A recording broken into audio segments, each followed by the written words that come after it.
Hello, everyone, and welcome to another episode of Exponential Potential.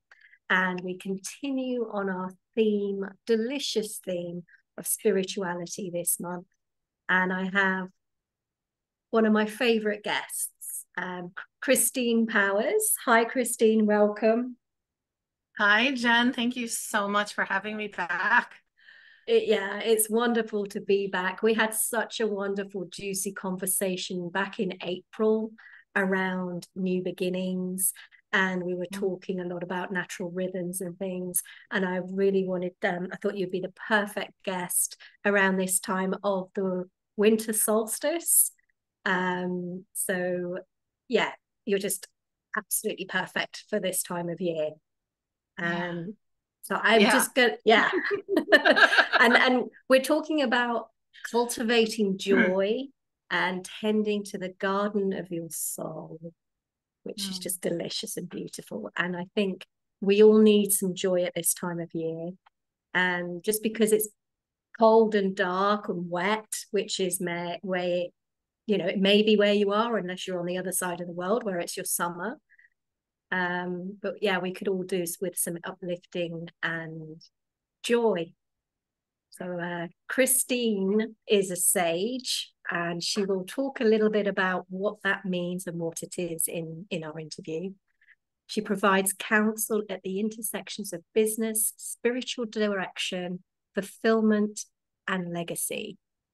From life experience and intense training, she flows effortlessly with the natural cycles of life and death and assists others in doing so.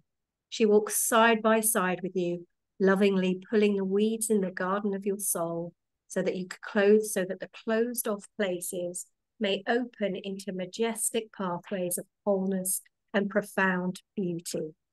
And that just is the energy of that is just so beautiful, Christine. And I can almost feel you as you're holding my hand and walking side by side with me. It's just powerful, powerful words. And I just want to check with you as well how you pronounce, because I should have checked with you before. I always get Adirondack wrong. Close. So it's Asa and Adirondack. Adirondack, right. Thank you very Yeah. much. So, Now, when Christine. you add it in with your sexy British accent, it's perfect. So, Christine is the CEO and founder of ASA Adirondack, and, which is a gorgeous, beautiful boutique transformational soft adventure center in the Adirondack Mountains of New York in the US. And she's a visionary creator of the Adirondack Labyrinth, which is, oh my God, you have to check out her website and see this place and visit it if you can, because it is phenomenal. It's a 70-foot outdoor mindfulness attraction, truly dedicated to peace and healing. And it's designated as the seventh legacy labyrinth in the world. I didn't know that. That's pretty spectacular and pretty special. Christine is a facilitator, modern mystic, and reformed marketing, fundraising, events, and PR executive, as well as a professional operatic soprano. And I've heard her voice, and she has the most incredible, beautiful, angelic voice. It's a voice out of this world, or of another world. So, welcome, Christine. Thank you. Thank you. It's, as I said, it's absolutely lovely to be here, and I really appreciate you being here because I know that this is the time of year. This is your quiet time of year, and we're going to be talking about why it's a quiet time and a reflective time of year for you shortly. So before we go into that, can you explain a little bit about what a sage is and what that means? Mm-hmm. Sure. So a sage provides guidance and counsel. And in my, I work with a modality called soul language. And so it brought me home to myself specifically as a sage, not a teacher, not the queen. The way I understand myself in my most complete essence is I'm the queen whisperer. So Ooh. I've always been kind of side by side or right behind the ultimate leader, never quite the leader, right? But I am very good at leading. So there was a lot of confusion in my own system. And so when I received my soul language assessment 4 years ago, and it's kind of like a Myers-Briggs or a DISC or an Enneagram, um, it brought me home to myself to fully embody who I really am and to let go of the things I'm really good at, right? Like could be considered a zone of excellence even, and not even settle in the zone of genius, but just the zone of essence. I love that. So, so a sage carries a natural authority, clout. Um, I am deeply intuitive, and a lot of the information comes through multiple channels. And the work of the sage for me is being a clear vessel as possible. Because when you're bringing in information from other sources, the filters you have um, can really change it dramatically, or keep it pure. So as a sage, I dialogue. I sit with people. We talk about their hearts, their souls, their lives, fulfillment, legacy. Um, you know, what's really painful, what's not working, um, and where the joy is, where the joy Hmm. is waiting for them.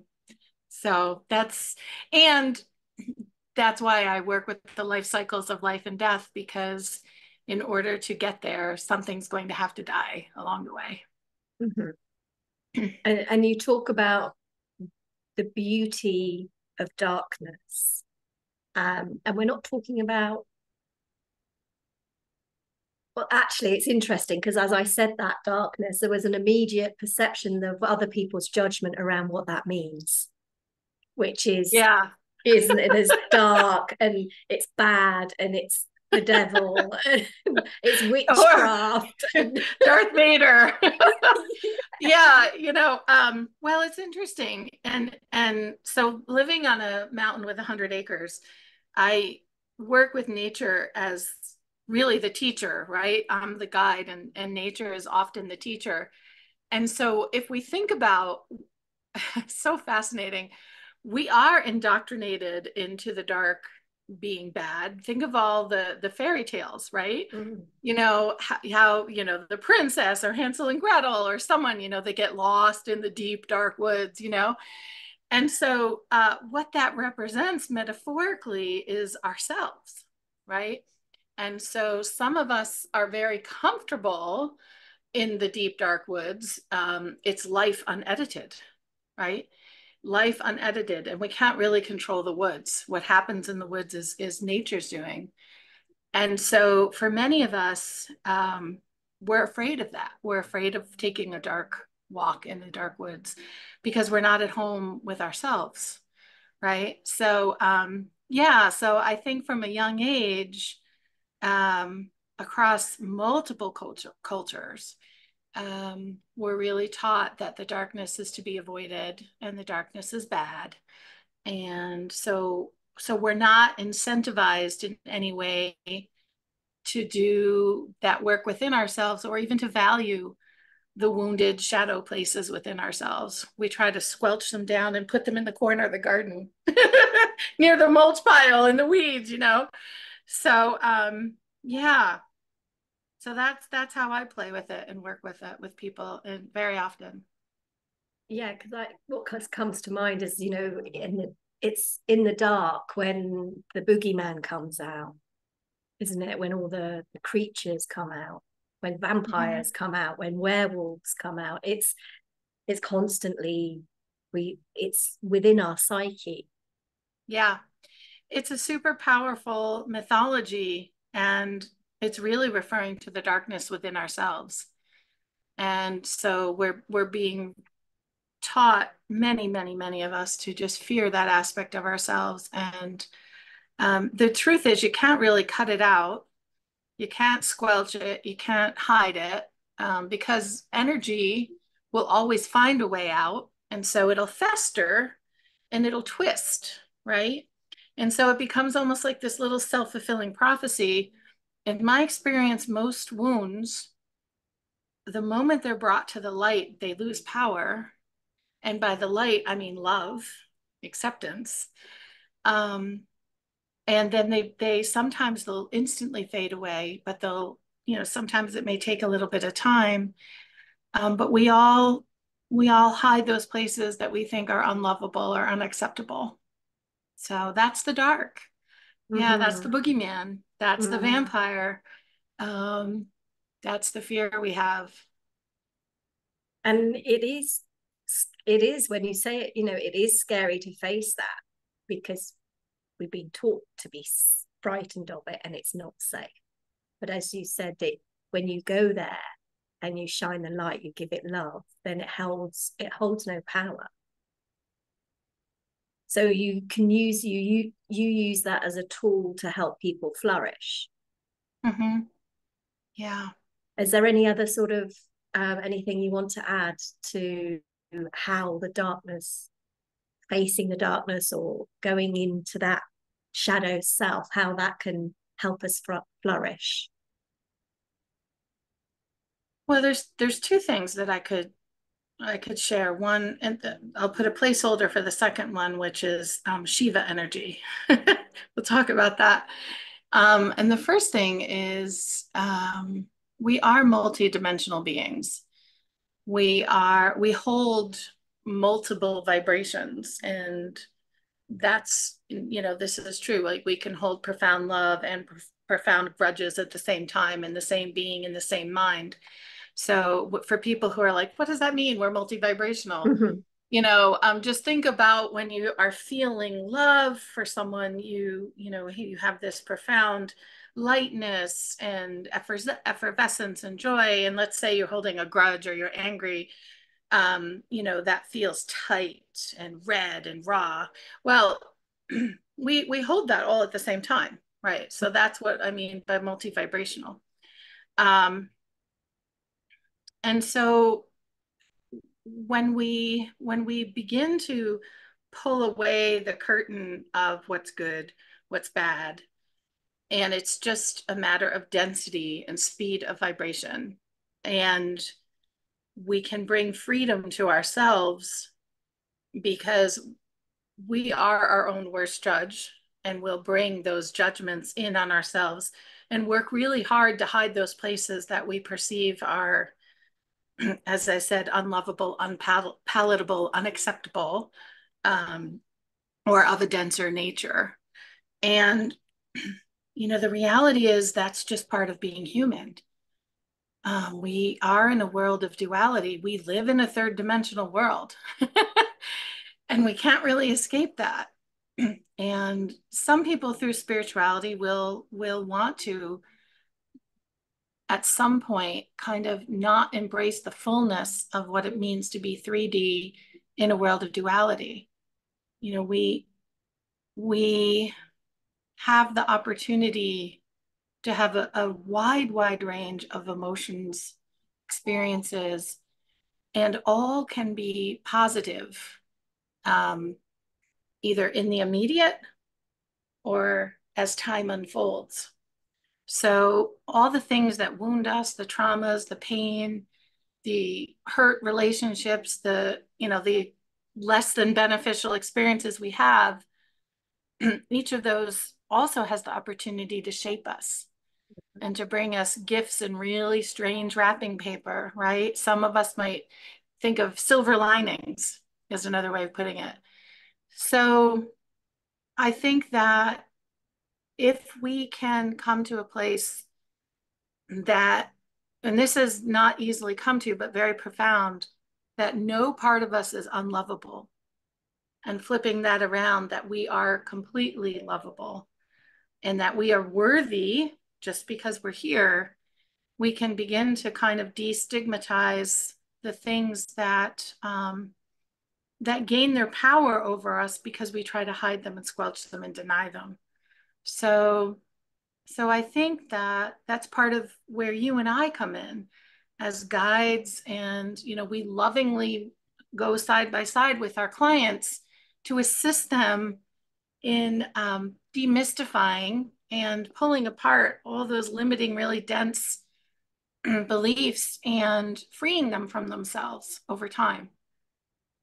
And the other thing I'll say about the dark and the shadow, excuse me, is one of my most powerful guides is Shiva, who is one of the Trinity in the Hindu faith. And Shiva is the destroyer. And, when I went through grade school, high school, and even college theology, right, I was really scared of Shiva energy, like the destroyer, so you're going to kill everything. But that's true. But what happens with Shiva energy is, on the other side of the destruction of something is that place of blackness, that place of darkness, that place of pure potentiality where nothing exists but the pregnancy of potential. And so Shiva also brings that. And I had the opportunity in my training, 2 times I did 48 hours of massive devotional work, overnights in the dark, in snowstorms because of the Himalaya energy, working very devotionally with Shiva. And it changed my constitution forever, because Shiva is also pure space. And what we think is so dense isn't. If we look at ourselves, for example, we think we're really dense. We're not. We're trillions of cells that are mostly empty space, right? So when we begin to bring in the womb energy, the dark energy, the darkness of December, the darkness of the short days, the darkness of winter, it's a profound invitation to go into the womb of ourselves, right? And just to clear away what we might clear away, to create pure potentiality just in time for spring. Beautiful. Yeah, I love the analogy with the womb, because the womb is dark, and that's where we grow into, from cells into a human. So what is more nourishing than a womb that actually creates a human being? Yeah. Yeah, that's really powerful. It does it shines the light. It shines the truth on the perceptions, the old ways of thinking around darkness. That's beautiful. Yeah. And I can see, because we get pulled into the doom and the gloom. That's another doom and gloom around darkness. So it's a really uplifting perspective to actually take the time and immerse yourself in the darkness, where there's peace and quiet and a sense of love, because of takes you back to being in the womb. Yeah. There's beautiful things that can grow in the dark. And again, this is where we bring in judgments, right? Like, mushrooms grow in the dark. We love mushrooms. And it's all in the interpretation and application of what we do with those mushrooms, right? They can be nourishing, they can be medicinal, they can be healing, they can also be killing, right? And make you very ill. And so it's literally, mushrooms are mushrooms, right? They flourish in the dark. It's our relationship and our application with what we do with the mushrooms. So it's kind of a sweet little analogy to what do we do with the traumas? What do we do with our anger? What do we do with the snarkiness and the grudge and the jealousy and the betrayal and the hurt? Are we going to feed them to be nourishing and medicinal and heal? Or are we going to nurse them, right? So that's another aspect of the dark is things grow in the dark and things can grow in the light. And the direction we send them is the direction they'll continue to take. Well, it's interesting talking about healing with mushrooms. What was interesting that came through to me is the medicinal, the healing, but also the esoteric elements of a mushroom, if it's the right type of mushroom, magic mushrooms, putting you on a whole different planet and level to be able to open up your vision and go deeper to really heal and transform by using something that grows in the dark. Yes. Yeah, that's a beautiful summation. How do you find in your client work how your clients relate to the dark, and how do you work with them when they're afraid of their own shadow and themselves? I mostly give them a different perspective on it, in that especially around feelings, because we've got that judgment again of good and bad feelings. So having what we perceive as bad feelings is also, that's kind of feels like that should be in a dark corner somewhere. Yeah. Literally. Yeah. No, put that in the cupboard, put that in the closet under the stairs. I don't want to face that. So it's kind of similar with the dark in the shadows. The shadow is that, well, let's bring that up. Let's look at that and shine the truth on it and what is really underneath that. And is it serving you to look at that and bring it? The language I use is actually bring it up to the light. But you're right, so, and the reason why I use that terminology is so that you can actually see it for what it is. Yeah. And how often, right, the boogeyman is simply a pile of clothes on the floor. Yes. Yeah. I remember in my bedroom, I had this quite strange wallpaper that was it was actually very geometric. And I always had to have the light on in the hallway. I did not like that. And my door would be open and the light would be on outside. And if somebody turned it off, I would get out of bed and turn it back on again. But the images I used to see in my wallpaper were witches on broomsticks and not good witches. So it was, we do see things that aren't really there, like say a pile of clothes that's the boogeyman. Yeah. I just thought of Wizard of Oz when you said that, right? Because we have witches, right? And then we have good witches and bad witches. And that's exactly what we're saying. Emotions are emotions, experiences are experiences. They are what they are. We're the ones that, place the judgment, whether they're good or bad. And we're the ones that get to choose how we feed something. And we're the ones that get to choose how we label the good witch and the bad witch, So we do have choice. Yes. We do have choice. Yes. Yeah, we do. And we have control over the way we think about things. We can think about things totally differently. And we can choose to be open to new perspectives and shift those beliefs and dense beliefs that hold us, that keep us stuck. So I want to touch on spirituality, because this month is all about spirituality, and I want to sort of get your take on what spirituality is for you. So spirituality to me is the application of contemplation and reflection and deep thought, simply about purpose and meaning, right? the most common question I get from every client, from someone new on the path to multi-million-dollar CEOs who are highly accomplished, is they lament and they wail literally over, what is my purpose, right? So that's something we work a lot with our Philosopher's Compass and our Philosopher's Camp. So we are hardwired to, some of us, to ask those questions, right? What is our purpose? And meaning, things have to fall in a scheme of mattering.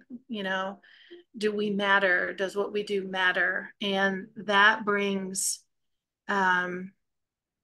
is what brings fulfillment.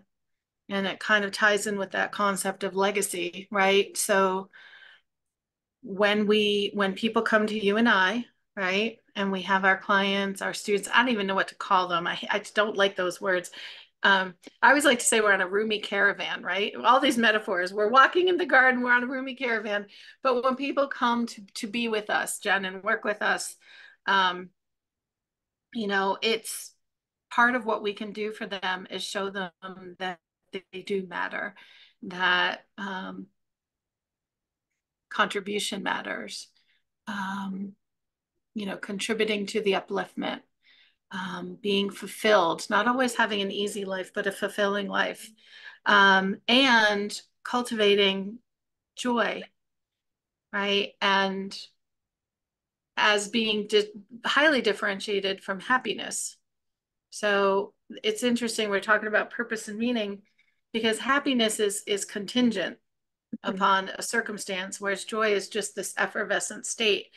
And I honestly have seen that when people feel that they have a purpose, that they have a reason, a contribution, that they make a difference, it brings them a deep, sense of joy that just bubbles, because they matter just because they're here. Yes. Yeah, I see that with clients as well, and certainly my life, because I used to, my book that I wrote was freedom, happiness, flow, freedom, and happiness. And the happiness doesn't resonate anymore.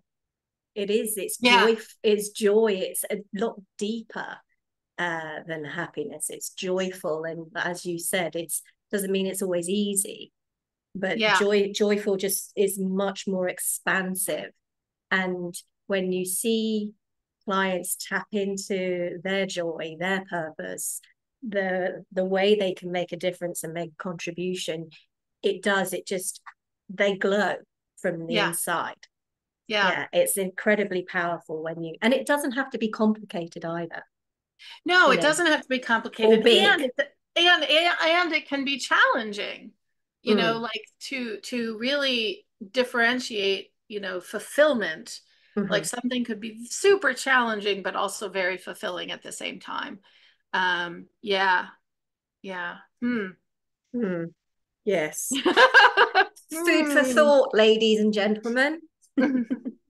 um, yeah, I liked your take on spirituality as well. It's something bigger than you, isn't it? It's about, and a Yeah, lot about personal, that your own self-discovery of who you are and why you are here, and what is your purpose. But again, yeah, that doesn't have to be some huge stage that you're on. It can be very small, but with a massive impact, more of an impact than you could ever realize. yeah. So there's 12 qualities of self-mastery that are part of this compass that I mentioned about 10 minutes ago. And it's a system, it's a philosophy that I share with people. Um, and one of them is actually childlike wonder, because that's the gateway to that sense of something more, that sense of wonder. And I think that when we're in purpose and meaning, we can actually have a sense of wonder about ourselves. Because we're more than the sum of our parts. And even pulling apart and not even going into the language of feeling our divine selves or our cosmic selves, right? we can experience ourselves as wondrous. And scientifically, we're wondrous if you think about how we're put together. Yeah, so I think, I think purpose and meaning is also that gateway to, as you talked about, to a sense of wonder, which is really important. And can I add something about purpose and meaning and Yes, spirituality? of course. So what I am also tapped into, and I spend a lot of time playing in the mass consciousness. I was an English major. That'll explain a lot. But I love, so the most powerful magic we have on the planet, the most powerful way that we know we're alive when we communicate is language. And so every word carries energies, and that can change as the mass consciousness changes and people's understanding changes. And I'm noticing a shift with the word spirituality.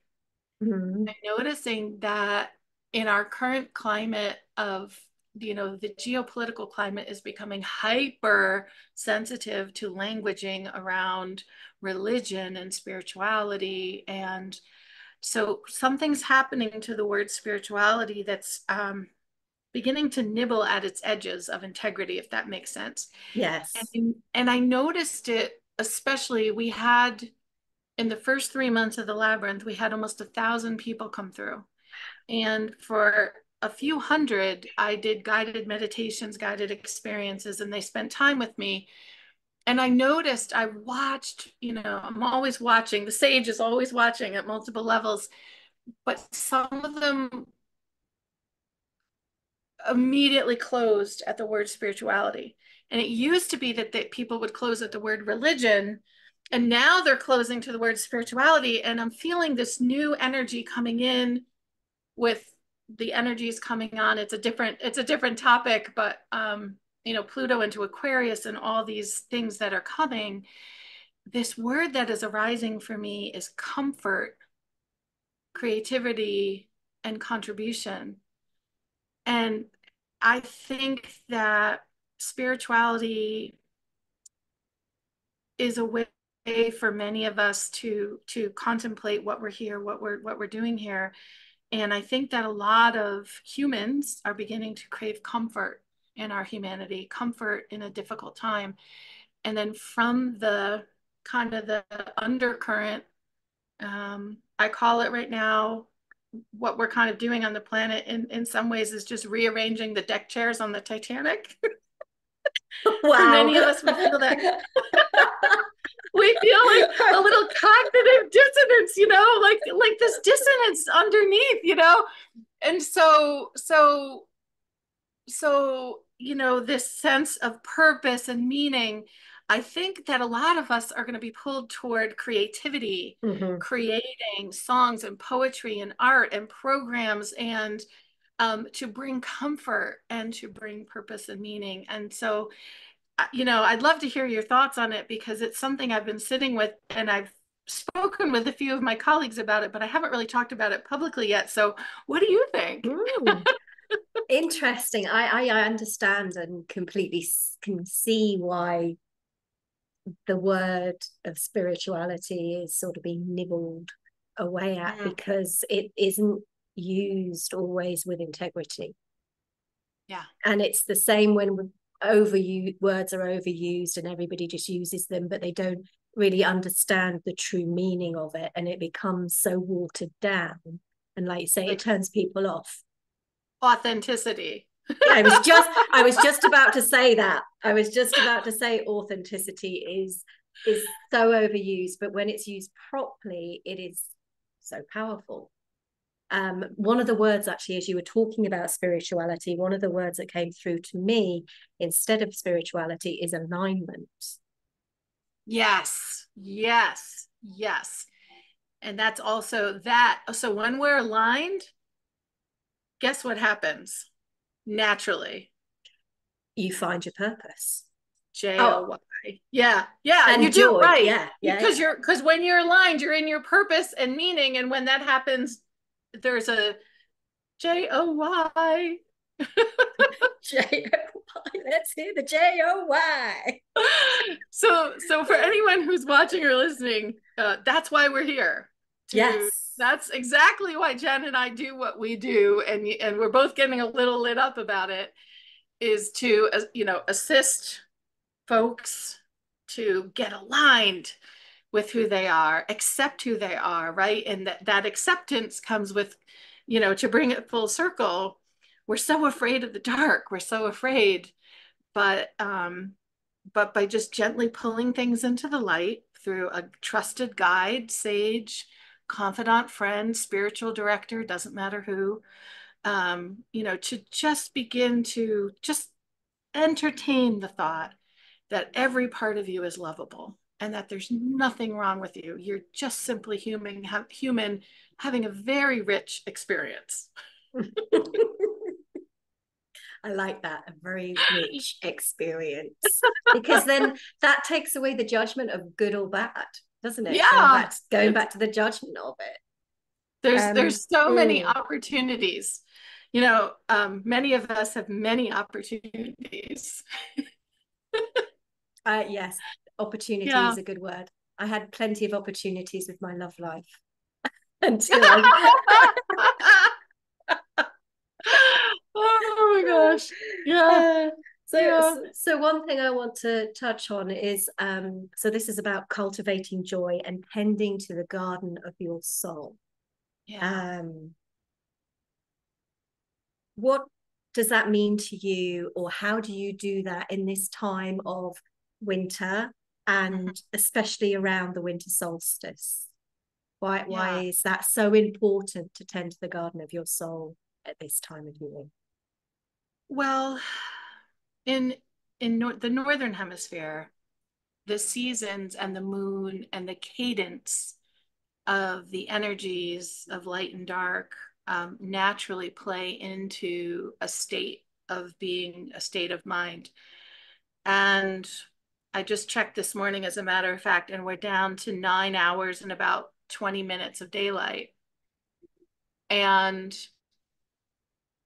with so much time in the dark, there's an invitation to slow down. There's an invitation to go into the winter. The winter moons actually begin in November. And so modern society tells us that winter is, maybe December, January, or January, February, March, but it isn't.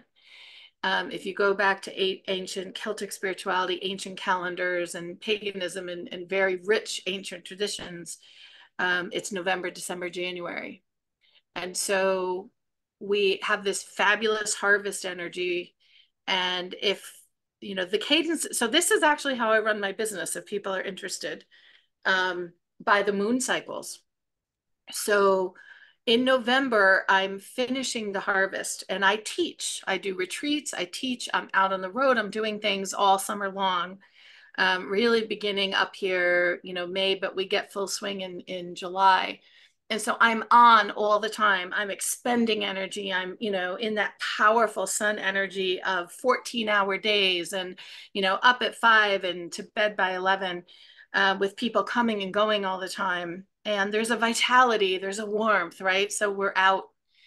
And then what's super important doing what I do, one of my great mentors taught me several years ago, for the level of work I do, I must, no negotiation, have a month of retreat straight on. And so the winter time, like December, January, is the perfect time to, do this downward quietude. And it's the dream time. It's the dream time to just be quiet in the dark. For me, I actually moved to the mountains because I love winter so much. There is nothing to me as peaceful as walking at twilight in a snowstorm where it's so quiet you can hear the snowfall, right? The animals are quiet, the world is quiet, the cadence is just sleeping, dream time. So we're invited into it with nature as our guide. And so, not modern society so much, but a little bit with the emphasis of, Hanukkah is about light, a miracle of light.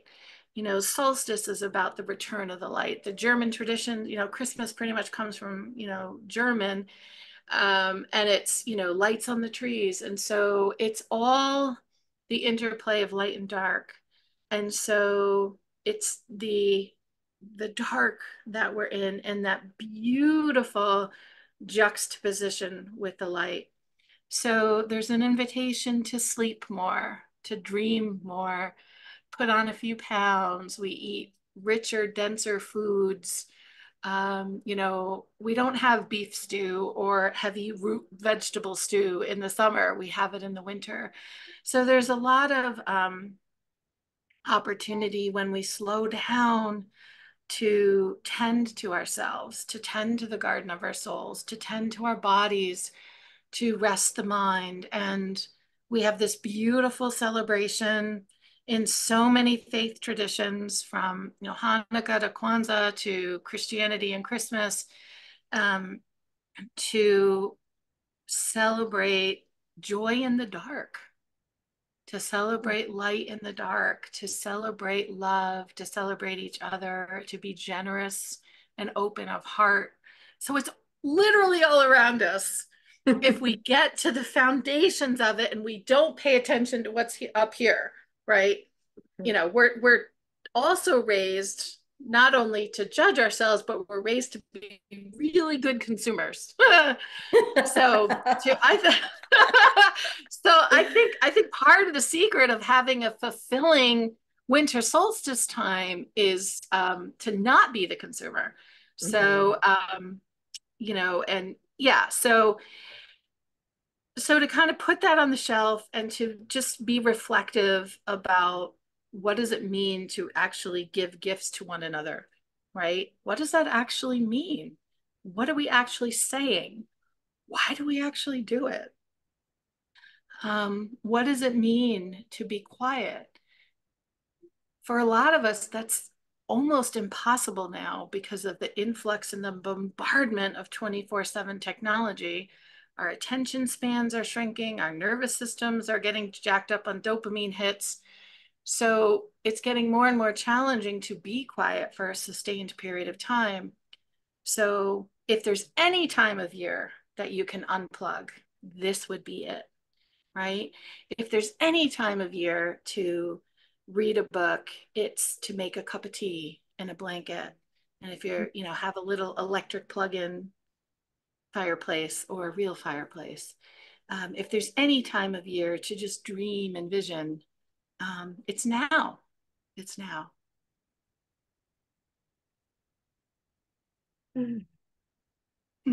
That just, again, Doesn't it sound inviting? it does. I'm there. I'm right there with you. I love my cozy blanket and we have it is. It's that inward time. You don't, I mean, a lot of people, we go out around to celebrate Christmas, but it is also that time of being in the home, in the coziness and comfort, as you were saying before, with a lovely soft cozy blanket and either a really nice warm radiator system or a wood burning stove or an open fire or a heater of some sort, and just feel cozy and wrapped in that warmth. And it's a time, again, when we talk about, it's a time of potentiality. It's a time of not even sowing seeds and not quite dormancy. It's weaving the dream, right? And it's allowing ourselves to be wrapped in this cocoon of womb energy, of potentiality, of quietude, of, the animals are quiet, everything is quiet. There's nothing like a starry sky in the crystalline air of winter, and so everything around us invites us into that inward stance. As you just said, it's the accoutrements, but our hearts. What's that now?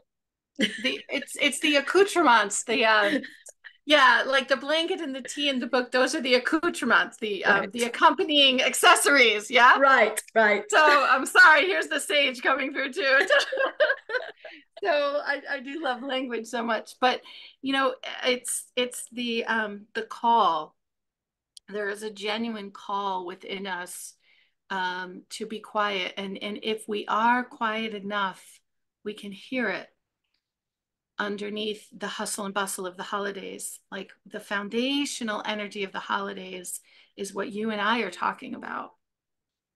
And there's a magic in that as well. There's just a sense of, and there is a magic and a wonderment around Christmas, but Yeah. there's such a magic around that stillness and quietness and being in it Yeah. and allowing it. Yes. Allowing is a key word. Amen. Mm. Um, One of my favorite rituals, I can't remember where I learned it from, around this time to really embrace it and the rhythm of it is the day before, the day of, and the day after solstice. It's going to sound interesting, is to keep your lights off and to only go by candlelight and go to bed when it gets dark and get up with the light. And just, for those 3 days to just, turn off modernity from an electrical standpoint, and take that time to be deeply nourishing and to mark the some kind of a candle ritual. um, there's a lot of meditations out on the internet available from all kinds of places. um, I'll be doing one. I'm doing a special one for just usually I do one publicly. This year I'm doing one just for folks who've worked with me. So there's a lot of people coming, but it's called Weaving the Dream, right? So Mm. in the weaving the light and dark. So if you just take even the day of the solstice, it'll be a remarkable evening if you just simply don't flip on the kitchen light or the living room light Or the and you light some TV. candles. Yeah, or the TV. Any Yeah, and electronics. just yeah, so Except the so heat. so whatever you can be with the dark and let it be your companion. Let Mm-hmm. it be your companion in your place of rest, your soft pillow, your womb, through which you can dream and grow. Oh, thank you, Christine. That was magical and beautiful. And I'm going to be doing some solstice rituals for sure. And I love the dream weaving element of this time of year. Yeah. Um, there's I know that you've got a even though this is your restful, relaxing, reflective, being in that womb time, but I do want to Yeah. shine on, you have a 6 month program that starts early next year. Yeah. So yes, it's a 6 month program and it's a combination of working with soul language archetype, right? So I'm a sage.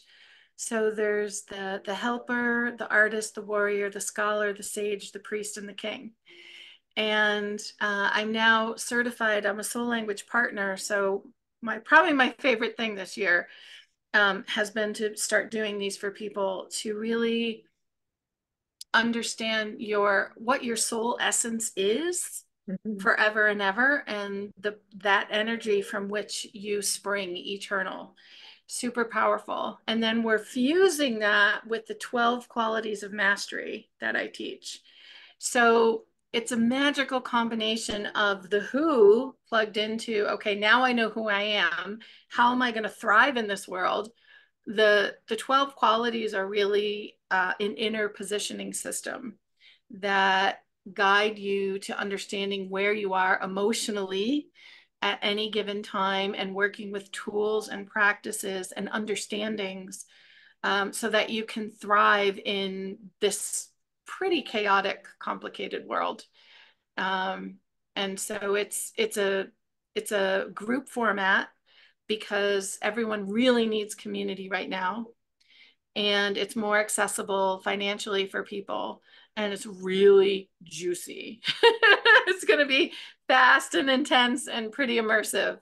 And then I'm going to stagger another one beginning in February, because this one actually, this one is, I can only take 1 or 2 people because it's pretty full with people who've done work with me. But I am feeling called to do a 3-month version in February, which is the beginning of spring. And so I won't emerge from my cocoon until the end of January myself. And so, you know, February, March, April is a beautiful time to be sowing the seeds and doing right resurrection energy, which brings us full circle to our last conversation. I'm really excited. It's innovative, it's new. It fell in my lap as things happen to merge the two together into a new form. And so if people are interested in playing, yeah, they'll know how to find me after listening to this. Yes, we'll be sharing Christine's links in the description. So reach out and I highly recommend that you reach out and connect with Christine.